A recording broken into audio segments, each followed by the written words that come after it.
Baiklah saudara, sebelum kita ke topik hari ini, kami bawa dahulu perkembangan berikut. Datuk Seri Anwar Ibrahim hari ini gagal dalam rayuan terakhirnya di Mahkamah Persekutuan terhadap sabitannya meliwat bekas pembantu peribadinya. Mahkamah Persekutuan memutuskan Datuk Seri Anwar bersalah meliwat bekas pembantu peribadinya Muhammad Saiful Bukhari Azlan. Penghakiman itu diberikan oleh Ketua Hakim Negara Tun Arifin Zakaria yang mengetuai 5 anggota panel hakim. Mahkamah Persekutuan turut mengekalkan hukuman penjara 5 tahun ke atasnya. Selepas prosiding disambung semula tengah hari tadi. Dan untuk gambaran di Mahkamah Persekutuan, kita langsung bersama Yunus Muhammad Nur. Hello Yunus. Okay, terima kasih Lela di Angkasa Puri. Saya kini berada di kawasan belakang Istana Kehakiman Putrajaya.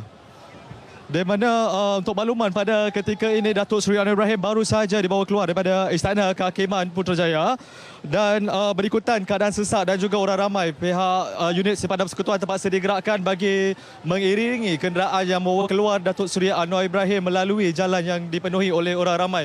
Dan pada masa ini kenderaan yang membawa Datuk Seri Anwar telah pun bergerak ke lokasi iaitu Penjara Kajang.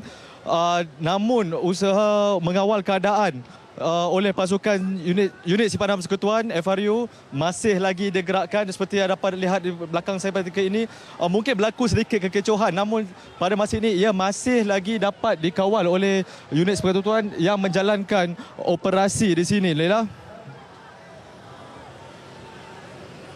Baik, teruskan Yunus. Yunus, teruskan dengan laporan anda.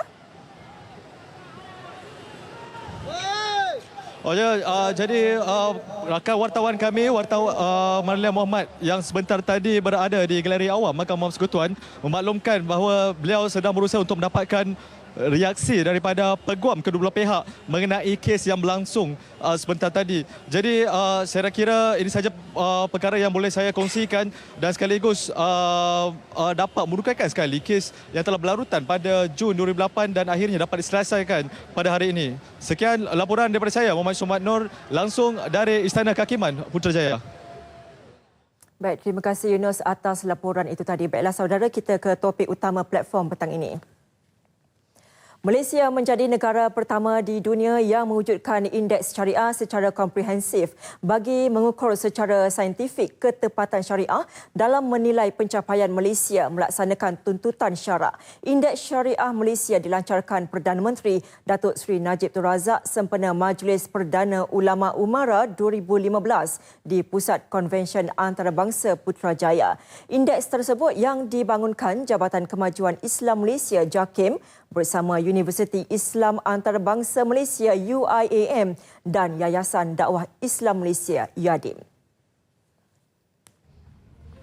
Malaysia dikatakan mempunyai resepi terbaik untuk menjadi negara pertama di dunia yang melaksanakan Indeks Syariah Malaysia ISM. Selain beberapa sektor yang sudah ada penanda aras, Malaysia mempunyai kestabilan politik seiring dengan penarafan Global Peace Index bahawa Malaysia adalah negara paling aman di Asia Tenggara. Sekumpulan 200 pakar merangkumi pakar perundangan syariah Universiti Islam Antarabangsa UIAM, ahli Majlis Profesor Negara dan Jabatan Kemajuan Islam Malaysia JAKIM ditugaskan menggubal ISM diketuai Rektor UIAM Profesor Datuk Seri Dr. Zaliha Kamarudin. 4 sudut penanda aras indeks syariah itu ialah ketepatan syariah di Malaysia, kepatuhan prinsip urus tadbir dalam membuat keputusan dasar negara, mengukur pencapaian prestasi berasaskan piawaian terbaik dan mengenal pasti ruang penambahbaikan amalan serta dasar kerajaan. 8 bidang utama menjadi tunggak indeks tersebut iaitu pendidikan, ekonomi, infrastruktur, alam sekitar, perundangan, kesihatan, politik, budaya dan sosial dan berpaksikan 5 maqasid atau objektif syariah. Kelima-lima maqasid itu ialah perlindungan terhadap agama Islam, perlindungan terhadap jiwa dan nyawa umat Islam, perlindungan akal, keturunan dan harta benda. Kerajaan sudah jauh ke depan dalam usaha melaksanakan hukum syarak dalam bidang perundangan Islam, prasarana dan kesihatan, namun masih rendah dalam sektor budaya dan pendidikan. Kumpulan penyelidik mendapati usaha menjayakan indeks syariah ini amat memerlukan pembabitan badan bukan kerajaan NGO dan disokong badan korporat yang diberikan pelbagai insentif kerajaan. Sejak Perdana Menteri mengumumkan Indeks Syariah Malaysia pada Ogos tahun lepas, pasukan penyelidik mengambil masa 3 bulan menjalankan kajian membabitkan 1,728 responden yang neutral dari segi fahaman politik. Dalam tempoh itu, 4 pasukan pakar meninjau sistem perundangan syariah di 4 negara, iaitu Turki, Indonesia, Morocco dan Pakistan. Turki dipilih kerana pengaruh sekularisme, Indonesia kerana jumlah penduduk Islamnya yang paling ramai, Morocco kerana kerajaan Islamnya masih menerima pakai institusi raja dan Pakistan yang sudah ada rangka indeks syariah tetapi tidak ada kuasa politik untuk melaksanakannya. Sejak itu juga jawatan kuasa teknikal telah 13 kali bersidang, manakala jawatan kuasa Indo ISM sebanyak 3 kali. Jawatan kuasa teknikal ISM turut mendapatkan pandangan pakar dan tokoh ulama luar negara, termasuk dari Algeria, Tunisia dan Mesir dalam kerja-kerja mengkaji kitab-kitab Islam klasik. ISM mengandungi 3 komponen. 1. Indeks untuk kerajaan. 2. Indeks untuk agensi pelaksana dan 3. Masyarakat, sejauh mana mereka menerima dan mendapat faedah daripada program-program kerajaan. Perdana Menteri Datuk Seri Najib Tun Razak menyifatkan pelancaran indeks syariah pelengkap tadbir urus kerajaan yang boleh dinilai secara menyeluruh, komprehensif dan yang pertama seumpamanya di dunia. Paling penting, indeks syariah itu membuktikan keseriusan kerajaan melaksanakan syariah Islam merentasi segenap sektor. Inisiatif itu mempunyai nilai sejagat bagi penambahbaikan di masa hadapan. Keunikan model indeks syariah Malaysia ini terletak pada pengukuran yang lebih menyeluruh dan komprehensif. Ia mencakupi bagi fasa permulaan ini 8 bidang utama, iaitu perundangan, politik, ekonomi, pendidikan, kesihatan, budaya, prasarana dan persekitaran serta sosial. Untuk setiap satu bidang ini, tahap penyempurnaan 5 teras dalam maqasid syariah itu: pemeliharaan agama, pemeliharaan nyawa, pemeliharaan akal, pemeliharaan keturunan dan pemeliharaan harta akan diukur. Tegas Datuk Seri Najib, usaha mewujudkan indeks syariah itu juga merupakan penanda aras proses transformasi tadbir urus negara yang sedang dilakukan dan tidak terpisah dengan acuan Islam. Sehubungan itu, 5 perkara utama yang perlu dilakukan agar usaha itu berjaya. Antaranya, pertama, kita akan menubuhkan sebuah jawatankuasa khas yang dikenali sebagai panel jawatankuasa tadbir urus indeks syariah yang berfungsi sebagai badan pelaksana dan pemantau indeks yang akan membuat pemantauan dan pengukuran indeks secara sepenuh masa. Kedua, mengadakan program pencerahan dan penerangan tentang indeks ini supaya masyarakat tidak dipengaruhi dengan persepsi yang kurang tepat. Ketiga, memulakan kajian untuk menilai persepsi masyarakat serta tahap kepuasan mereka terhadap darjah patuh syariah dalam dasar dan program. Keempat, menggunakan program penjanaan idea bersama pelbagai stakeholder untuk memperbaiki lagi usaha kerajaan supaya usaha mencapai tahap patuh syariah ini membawa kepada budaya amal berjemaah. Kelima, melaksanakan usaha yang tersusun rapi bersama kementerian, agensi berkaitan supaya prestasi mereka dapat dinilai sama ada menepati tuntutan maqasid syariah sama seperti kerajaan menyemak pencapaian indikator prestasi utama atau KPI setiap kementerian dan agensi. Perdana Menteri berucap sempena pelancaran Indeks Syariah Malaysia sempena Majlis Perdana Ulama dan Umara di Pusat Konvensyen Antarabangsa Putrajaya. Hasil idea dan cetusan yang amat berhormat.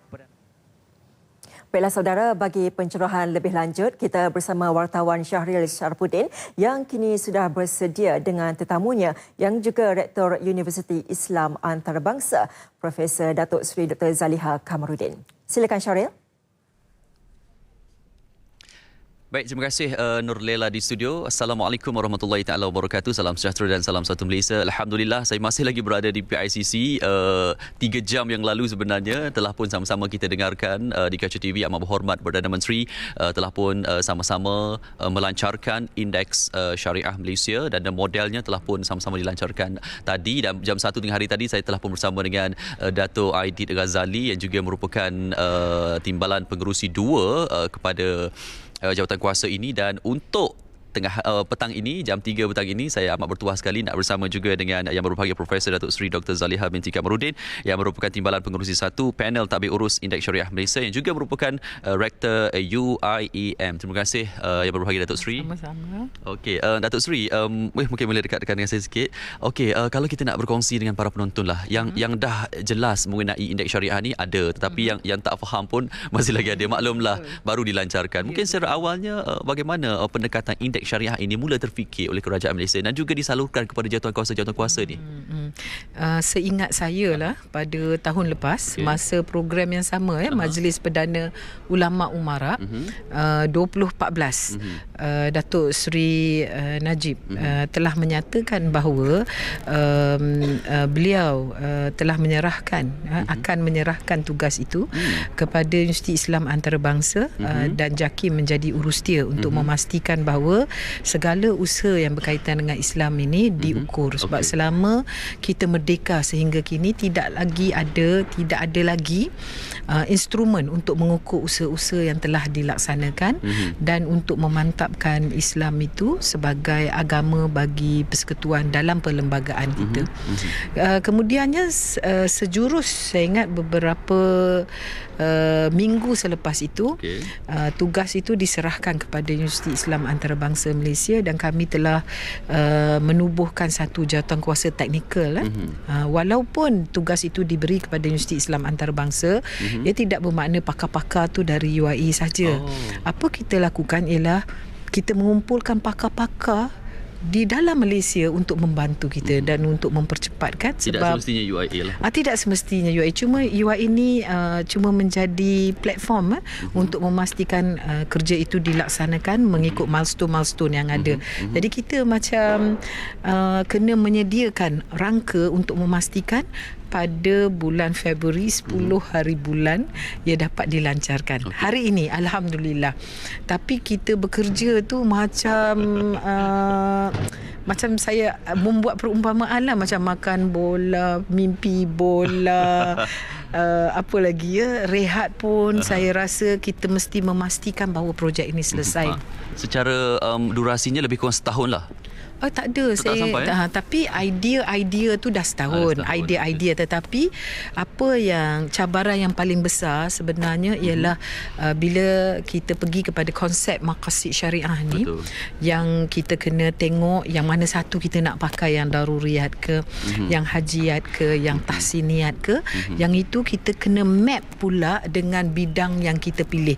Dan kita dapati bahawa kita mulakan dengan 8 dulu supaya kita memenuhi waktu yang telah ditetapkan. Itu pun kita bekerja siang dan malam, jadi kita bahagi-bahagikan kerja. Ambillah seorang sedikit. Kadang orang ni bila dah surrender, kita kata tak apa, kita take over, pergi bagi. Jadi kerjanya ialah memastikan pada saya lah kerjanya siap mengikut waktu. Tapi kita tidak compromise dengan quality projek, dan kita nak pastikan bahawa semua ni telah diambil kira, dan alhamdulillah kita mempunyai pasukan yang jitu, di mana bila kita pergi buat lawatan penanda aras, kita pergi kepada 4 negara tu secara serentak.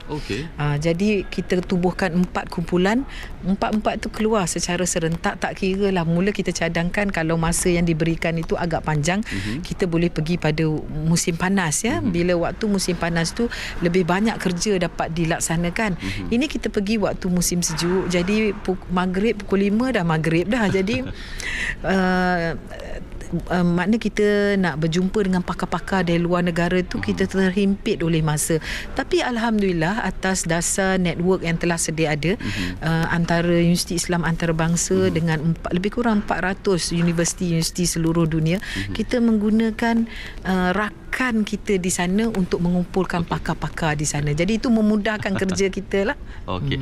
Satu saya tertarik bila Perdana Menteri mengatakan bahawa ini merupakan model pertama di dunia. Tatkala Datuk Seri menjelajah ke beberapa negara, mereka mendengar idea kita. Apa respon mereka? Mereka merasa teruja sebab mengatakan bahawa dalam contohnya bagi negara-negara yang di mana perlembagaannya adalah sekular dan menyatakan dengan jelas bahawa perlembagaannya bukan perlembagaan Islam, mereka rasa macam alangkah bahagianya sekiranya indeks ini dapat dilaksanakan di negara mereka. Tetapi itu tidak menyebabkan dan mereka terus berhenti di situ, tapi mereka memberi sepenuh sokongan. Dia kata kalau tidak dapat dilaksanakan di negara mereka, mereka memberi sepenuh sokongan supaya indeks ini dapat dilaksanakan di Malaysia. Dan saya pun maklumkan pada mereka, Malaysia ini mempunyai makna kalau ada resepi untuk masak-masakan yang sedap, dia ada semua. Nombor satu, politik yang stabil. Nombor dua, kita ada political will, kehendak yang tinggi untuk pelaksanaan usaha-usaha ke arah memastikan Islam itu duduk di tempatnya yang sewajarnya. Jadi alhamdulillah ini semua kita kata resepi for success untuk pelaksanaan indeks syariah. Tapi satu yang saya ingin berkongsi dengan tuan-tuan dan puan-puan ialah bagaimana bila kita mulakan usaha ini kita mendapat sokongan yang hebat dari rakan-rakan yang hendak lihat bahawa satu hari Malaysia berada di tempat yang baik. Saya nak guna istilah baik tu sebab kena fikir pula bagaimana kita nak letak apa makna baik itu, sebab apa yang kita lakukan ialah kita kuantifaikan, kita memberi angka kepada nilai-nilai tersebut. Okey, baik, berbalik kepada model indeks syariah tadi. Mungkin saya juga tak berapa faham dan juga para penonton jelas sekali. Mungkin Datuk Seri boleh kongsikan bagaimana ukuran itu dilaksanakan kepada 8 sektor itu berdasarkan maqasid syariah. Okey. Masa mula-mula timbul idea indeks syariah ni sebenarnya telah wujud pelbagai indeks. Tapi indeks yang ada macam kata indeks kesejahteraan negara, indeks Global Peace Index, tapi maknanya dia memberi ukuran kepada nilai-nilai tertentu. Jadi apabila Perdana Menteri kita mengatakan bahawa dia hendak satu indeks diadakan untuk menilai usaha-usaha Islam, jadi kita kata macam ni. Kita kumpulkan terutama pakar-pakar perindeksan terutama profesor yang dalam bidang statistik yang boleh convert dan menilai angkubah-angkubah yang perlu. Sebagai contoh, mula-mula kita membuat keputusan dalam jawatankuasa teknikal apakah yang kita nak ukur. Jadi kita kata apakah bidang yang penting. Jadi bidang yang penting pendidikan, itulah yang tujuh tu, pendidikan, kesihatan, budaya, sosio-budaya kita, ekonomi kita, kesihatan kita. Pelancongan belum masuk lagi. Jadi ada 3 lagi bidang yang penting dan kita rasa ini bidang yang kita nak ukur dulu sebab dia bidang utama. Lepas tu kita pun kata kita nak ukur macam mana ni. Jadi kalau kita, sebab KPI yang ada sekarang ni macam dia ukur dengan cara dia sendiri. Sebab tu kita ada kadang ukuran, kalau universiti dulu dia ada balance scorecard kan. Tapi kita kata kita guna maqasid syariah. Jadi kita kata maqasid syariah ni macam mana? Jadi dalam maqasid syariah ni dia ada 5 unsur utama yang perlu dilindungi. Apa itu yang perlu dilindungi ni? Nombor 1, saya nak ingat ialah nombor 1 perlindungan terhadap akal. Lepas tu perlindungan terhadap nyawa. Lepas tu perlindungan kepada harta. Perlindungan kepada keturunan. Lagi satu perlindungan kepada jadi semua 5 ini diukur, kemudian kita mapkan. Lepas tu kita tengok setakat mana katakan dalam perundangan berlaku perlindungan kepada keturunan. Okey. Sekiranya berlaku jenayah zina di dalam perundangan Islam, zina itu adalah satu jenayah, dan apakah usaha-usaha kita, usaha-usaha kita tu kita bagi pada 3 pula. Apakah usaha-usaha kerajaan? Okey. Apakah usaha-usaha agensi pelaksana? Dan apakah usaha-usaha masyarakat untuk memastikan zina ini tidak berlaku atau dapat dibendung atau dapat dikurangkan.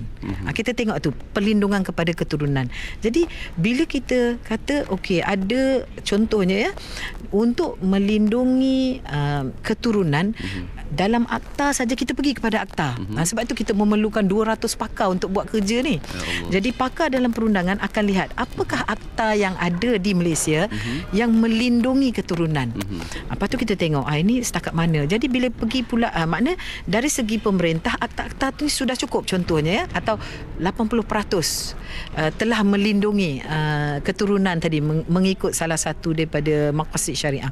Lepas tu kita tengok dari segi akta macam mana pula lagi pelaksanaan. Kadang akta cantik tapi tak dapat dilaksanakan. Macam sebuah negara yang kita buat penanda arasan undang-undang sangat cantik tetapi tidak dapat dilaksanakan kerana politik yang tidak stabil. Itu pun antara faktor-faktor yang memastikan kejayaan atau kegagalan indeks syariah. Sebab itulah kita rasa kita akan cuba sedaya upaya untuk mapkan semua-semua ni. Dan ia satu kerja yang renyah lah, kalau saya boleh kata kerja yang renyah, sebab kita kena melihat dokumen-dokumen yang ada, dasar-dasar yang ada, bagaimana pelaksanaannya, dan bagaimana pula perspektif masyarakat tentang apa yang ada atau dianggap tidak ada. Ada juga tu. Jadi sebab itulah pakar-pakar ni kita bahagi-bahagikan kerja lah. Maknanya yang sikit sama dijinjing, yang berat sama dipikul. Begitulah. Jadi secara ringkasnya, indeks syariah ini adalah satu cara untuk kita mengukur usaha-usaha untuk meletakkan Islam di tempatnya di Malaysia. Jadi hasilnya nanti akan disampaikan dalam bentuk dibukukan ataupun dalam pelaksanaan ke? Tak, dalam bentuk laporan. Supaya katakanlah dalam bidang perundangan kita tengok 40% atau 80% atau 90%. Kemudian dalam bidang pendidikan berapa peratus? Dalam bidang semua itulah yang ke-88 tu kemudian kita akan total up, jumlahkan, dan itulah dia indeks pada tahun tersebut. Dan kita pergi detail lagi sebab itu kuantiti bila kita pergi tengok kepada kualiti pula, kita kena bertanya kenapa dia begitu, kenapa dalam bidang pendidikan lebih tinggi atau rendah. Sama ada macam bidang pendidikan ni lebih kepada perlindungan kepada akal. Apakah usaha-usaha yang dibuat untuk melindungi akal? Gunalah istilah yang berbeza contohnya dalam bidang industri halal.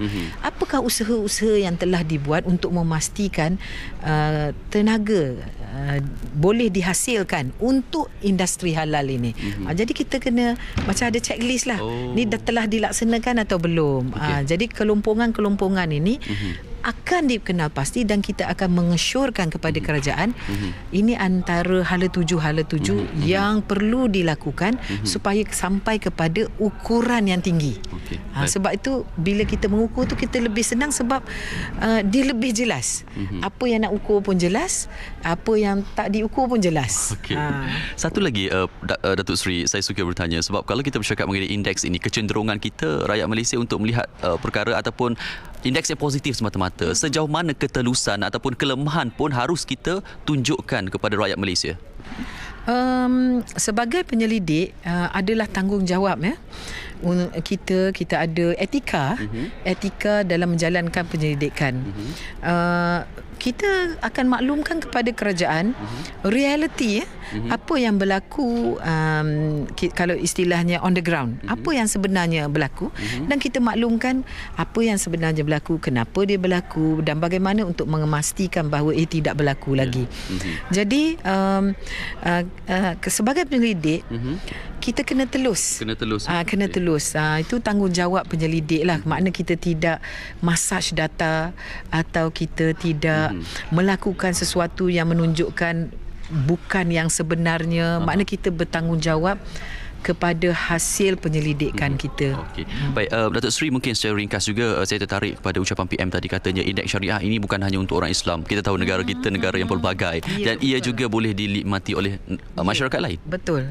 Saya bersetuju dengan kenyataan tersebut sebab kalau kita tengok katakan tadi dinyatakan beberapa contoh bagaimana orang bukan Islam pun turut berminat dengan produk-produk Islam kerana produk-produk Islam itu dilihat dapat melindungi hartanya atau dapat melindungi beberapa aspek dalam ekonomi.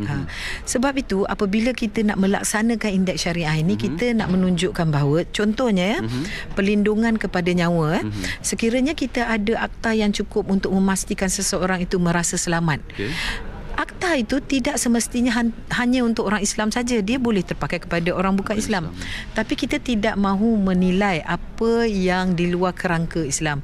Pada saya pada tahap saya sebutkan ni, pada tahap pertama ini mungkin kita mulakan ni tahap perintis kita mulakan dengan sesuatu yang tersurat, tidak tersirat. Tersurat dulu, di mana kalau ada keuntungan bagi orang bukan Islam, ya silakan, sebab syariah itu sendiri bukan hanya untuk orang Islam tetapi untuk orang bukan Islam. Tapi kerana terdapat sensitiviti dari kalangan orang bukan Islam yang mereka tidak mahu duduk di bawah sistem syariah Islam itu, kita tidak boleh memaksa.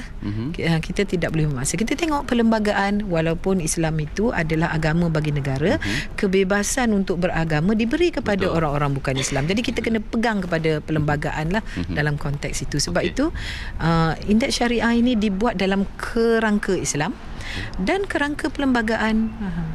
Okey. Dan akhir sekali, Datuk Seri, secara ringkas, Datuk Seri menjangkakan durasi masanya berapa lama mungkin yang diambil untuk menyiapkan laporan itu? Kata Perdana Menteri, laporan itu akan diberitahu kepada rakyat secara umum nanti. Saya rasa bergantung kepada jawatankuasa ni, selaju mana kita boleh bergerak. Dan saya ada berbincang dengan timbalan pengerusi juga, dan kami merasakan bahawa kita akan siapkan sebaik mungkin lah. Saya tak kata secepat mungkin sebab kadang-kadang ni kalau kita buat kerja dengan terlalu cepat mungkin tidak sempurna. Kita nak pastikan dalam jangka masa yang munasabah kita dapat selesaikan kerja kita sebagai penyelidik dan jawatankuasa yang terdiri daripada kumpulan ulama, kumpulan umara dan kumpulan-kumpulan NGO ini. Kita dapat bekerja dalam keadaan yang baik supaya dapat hasil yang baik. Alhamdulillah. Moga-moga segala usaha murni ini diberkati Allah Subhanahu Wa Taala. Terima kasih Datuk Seri sudah bersama kami. Sama-sama. Terima kasih. Okey. Baik, itu dia yang berbahagia Profesor Datuk Seri Dr. Zaliha binti Kamarudin, Rektor UIM, dan juga Timbalan Pengurusi 2 Panel Tadbir Urus Indeks Syariah Malaysia yang sudi bersama kita panjang lebar memperincikan mengenai Indeks Syariah Malaysia. Moga-moga apa yang telah pun diusahakan oleh Kerajaan Malaysia ini akan meletakkan Islam pada martabat yang paling tinggi. Al-Islamu ya'lu alaihi wala yu'la alaih. Okey, baik. Jadi kita nak kembali bersama Nur Lela di studio untuk mungkin ada perbincangan lanjut di sana. Silakan Nur Lela. Baik, terima kasih Syarif Sarapudin bersama tetamunya Rektor Universiti Islam Antarabangsa Profesor Datuk Seri Dr. Zaliha Kamarudin. Baiklah saudara, nyata usaha kerajaan memperkenalkan indeks syariah mengimarahkan prinsip dan amalan Islam sebagai langkah penambahbaikan pada masa hadapan. Ia juga bukti keseriusan kerajaan memastikan pelaksanaan syariah Islam dilakukan merentasi segenap sektor di negara ini, dan langkah itu disambut baik pelbagai pihak. Cabaran yang paling utama sekali ialah bagaimana kita nak memastikan semua kementerian, semua agensi dan semua lapisan masyarakat kita dapat bersama-sama membantu untuk meningkatkan lagi dan menambah baikkan lagi dalam konteks pelaksanaan Islam di Malaysia.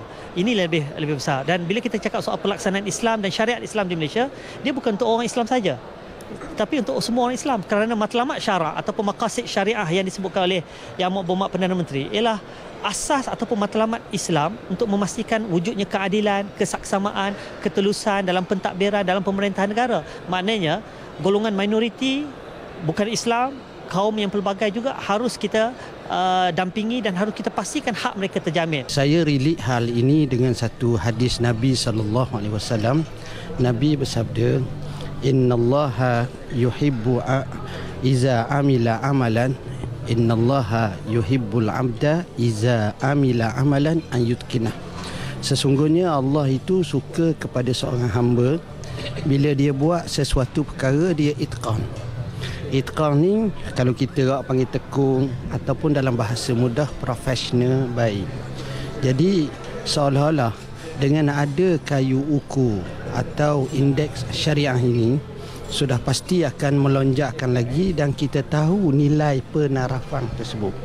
Dan daripada situ ini juga ada hubung kait dengan muhasabah yang mana kita boleh baiki dari semasa ke semasa dan boleh pertingkatkan lagi. Inisiatif-inisiatif yang kita sedang buat, kita fokus asalnya kepada program-program yang sudah ada nama Islam. Dan yang sebut tadi harus diambil kira juga program yang tidak nama Islam, tetapi ada nilai-nilai situ, nilai-nilai murni, semua itu ke arah Islam juga. Saudara, nampaknya perbincangan kita berakhir di sini. Terima kasih atas kesetiaan anda. Dengan itu, Assalamualaikum dan salam satu Malaysia.